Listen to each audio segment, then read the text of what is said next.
జోగులాంబ గద్వాల్ జిల్లా గద్వాల్ పట్టణం భీంనగర్ కాలనీలో ఉన్న ఎస్టీ హాస్టల్లో అల్పాహారం తిన్న తర్వాత కొంతసేపటికి వాంతులు విరేచనాలతో విద్యార్థులు అస్వస్థతకు గురయ్యారు. హాస్టల్లో మొత్తం 120 మంది విద్యార్థులుండగా వారిలో 15 మందికి తీవ్ర అస్వస్థతగా ఉండడంతో సిబ్బంది గద్వాల్ ప్రభుత్వ ఆసుపత్రికి తరలించారు. ప్రస్తుతం పిల్లల ఆరోగ్యం స్థిరంగా ఉందన్న విషయం తల్లిదండ్రులకు ఉపశమనం కలిగించింది. విద్యార్థుల అస్వస్థతపై విచారణకు అధికారులు సిద్ధమయ్యారు. పొద్దున 8:30కి మాకు స్కూల్లో హాస్టల్లో ఉప్మా పెట్టినారు. ఉప్మా పెట్టింటే దాంట్లో తిన్నాము. పురుగులు వచ్చింటే సార్ చెప్పింటే సార్ చల్లేండి అని చెప్పింటే చల్లేసిన ఒక అరటిపండు బిస్కెట్ ఇచ్చి స్కూల్ కొనడానికి పంపించేసినారు.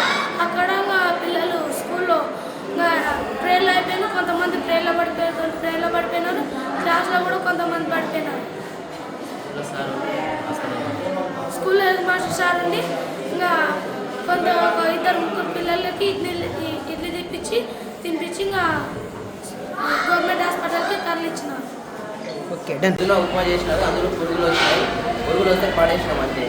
టిఫిన్ చేసిన పిల్లలు అరటిపండు బిస్కెట్ ఇచ్చినాం.